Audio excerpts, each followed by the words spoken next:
જય સોમનાથ અમરબા. જય સોમનાથ. આવી ગયા શિવગઢથી આશ્રિતો હાથ ફેલાવવા માટે.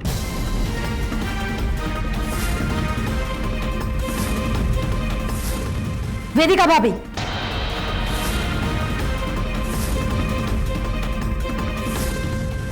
મોઢું સંભાળીને વાત કરો. મને ભલે કંઈ પણ બોલો, પણ મારા મમ્મી પપ્પા વિશે એક પણ શબ્દ બોલ્યા છો ને તો મારાથી ભૂંડી કોઈ નહીં હોય. બા, જોયું તમે? આ પાપડ અથાણા વેચવા વાળી અમને ધમકી આપે છે. વેદિકા ભાભી, કોબી તો ફક્ત બોલી છે. જો તમે મારા મમ્મી ડેડી વિશે આવું કંઈ બોલ્યા હોત ને તો અહીંયા ને અહીંયા તમને ઝાપટ આપી દીધી હોત.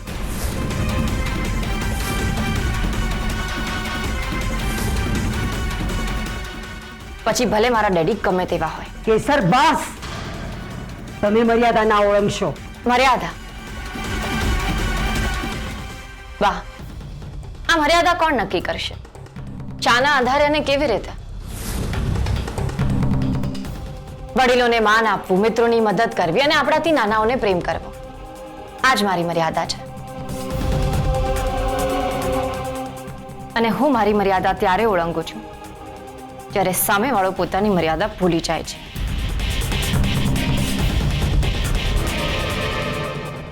વા, તમે કોપી વિશે ઘણું બધું જાણો જ છો, એને સારી રીતે ઓળખો જ છો, પણ તે છતાં કહું છું, ડેડીના ડરથી જ્યારે નિર્મળા ગૃહ ઉદ્યોગ બંધ કરવાની વાત આવીને ત્યારે કોપી મારી સાથે અડીખમ ઊભી રહી હતી. મને એ વખતે બહુ બધા પ્રશ્નો હતા, હજારો પ્રશ્નો થતા હતા કે ડેડીથી આવા તું કેવી રીતે છુપાવીશ? એમને ખબર પડી જશે તો શું થશે? પણ એ વખતે ગોપીએ મને કહ્યું કે કેસર, ડર એને લાગે જે કંઈ ખોટું કરતું હોય,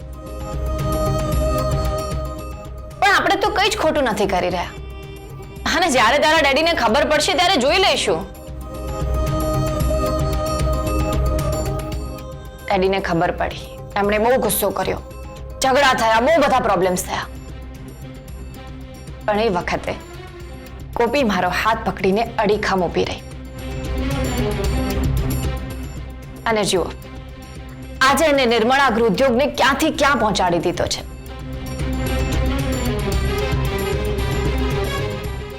એને શૂન્યમાંથી સર્જન કર્યું છે. કોપી આજકાલની મહેનતુ છોકરીઓ જેવી છે, બહુ જ સ્માર્ટ છે. સાચું કહું ને તો એ વખતે હું તો એકદમ પડી ભાંગી હતી, પણ કોપી મારી સાથે ઊભી રહી. અને એટલે જ મને પૂરેપૂરી ખાતરી છે કે જેવી રીતે ગોપી મારી સાથે દરેક પરિસ્થિતિમાં અડીખમ ઊભી રહી છે ને, એવી જ રીતે એ અર્જુનભાઈ સાથે પણ દરેક પરિસ્થિતિમાં ઊભી રહેશે.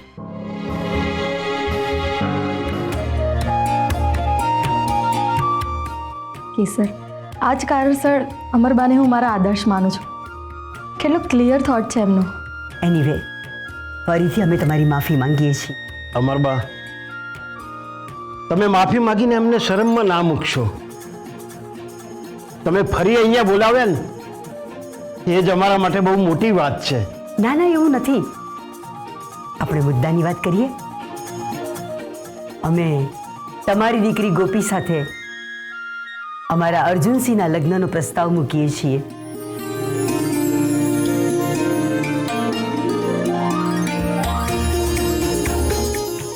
તમે આના ઉપર વિચાર કરજો અને પછી અમને જણાવજો. અરે બા, એમાં વિચાર શું કરવાનો? અર્જુનભાઈ અને ગોપી તો ક્યારના રેડી જ છે. ઇનફેક્ટ ગોપી તો હમણાં કહેતી પણ હતી કે આવતા આવતા મહારાજને સાથે લઈ આવું.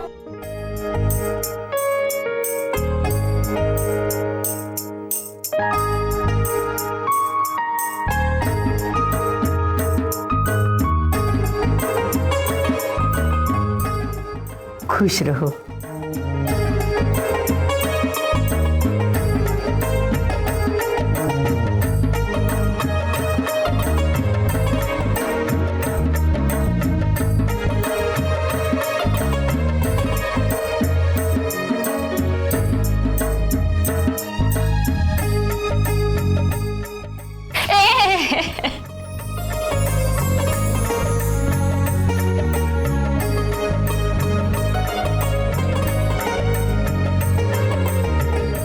પહેલા 6 મહિના હું ખુશ હતી.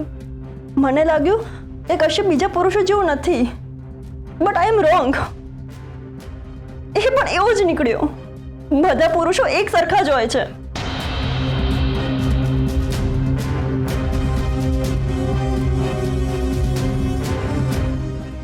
પણ બસ હવે બહુ થયું.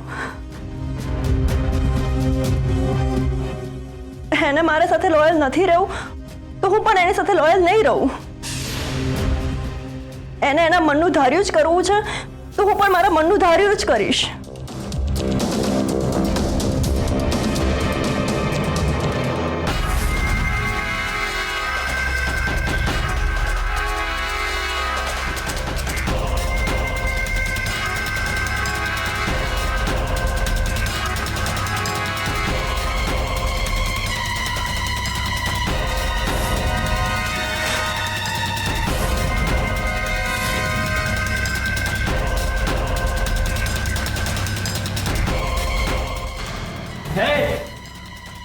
क्या कर रही है? मैं तो इधर छुपने के लिए आया था भाई. तू निकल यहाँ से यार. अरे भाई पर बोला ना मैं अशोक का दोस्त हूँ तो मुझे थोड़ी देर तो छुपने दो. पुलिस पीछे. अरे निकल यार. निकल यार. सुनो तो सही यार आप लोग. चले निकल. अरे बोला ना छुपने के लिए आया था. जा रहा हूँ. चले निकल ना. जा रहा हूँ. गुस्सा काय को कर रहे हो? जा रहा हूँ ना. बोला ना मैं.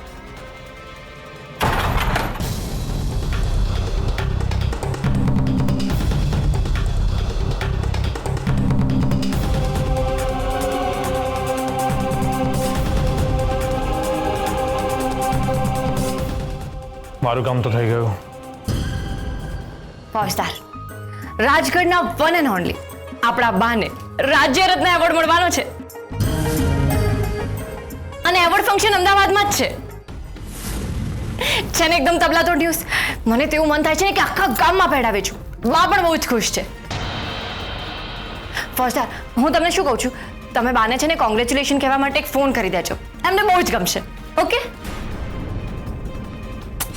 હલો ફોજદાર, મને ખબર છે કે તમે બા ઉપર ગુસ્સે છો, પણ હવે આવા સમય બધું ભૂલી જવાનું હોય. અમદાવાદમાં જે રાજ્ય રત્ન એવોર્ડ ફંક્શન યોજાવાનું છે એ ટેરરિસ્ટનો મેઇન ટાર્ગેટ છે.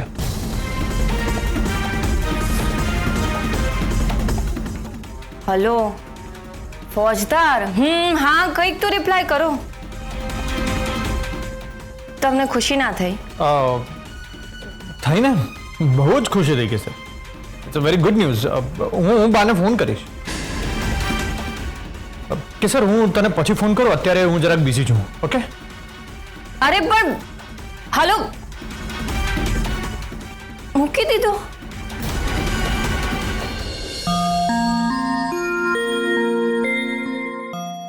હર્ષવર્ધનસિંહને ફોન કર્યો હતો? હા. શું કહ્યું એમણે? એ જ ને કે એક સ્ત્રી પોતાના દીકરાઓને દુખી કરે છે અને લોકોના આંસુ લૂછે છે. એમને એવોર્ડ આપવામાં આવે આ તો આયરની કહેવાય. ના ના બા, એવું એ જરાય નથી બોલ્યા. ઇનફેક્ટ એ તો બહુ જ ખુશ હતા. કહેતા હતા કે મારી પાસે શબ્દો નથી ખુશી વ્યક્ત કરવા માટે. એ તમને ફોન કરશે? હજી સુધી તો ફોન આવ્યો નથી એમનો. શું વાત, તમે પણ હજી હમણાં તો અમારી વાત થઈ. હા, પણ વાત પતી ગયા પછી પણ ફોન થઈ શકે ને? હા, પણ એ તમને કરશે ફોન. એક સારી પત્ની તરીકે તમે પોતાના પતિને સાચવી રહ્યા છો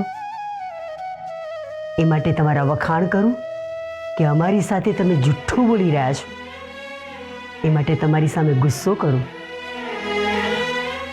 ક્યારેક ક્યારેક આ પ્રશ્ન અમને મૂંઝવણમાં મૂકી દે છે. બા, જો તમે મને પૂછતા હોવ તો મારા વખાણ જ કરો. તમારા મોઢેથી મારા વખાણ સાંભળીને શેર લોહી વધી જશે મારું.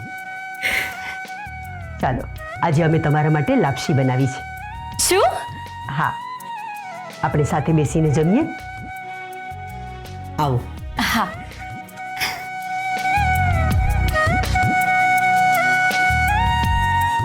બાએ મારા માટે લાપસી બનાવી છે, સ્પેશિયલી મારા માટે. તમને ડીંગો.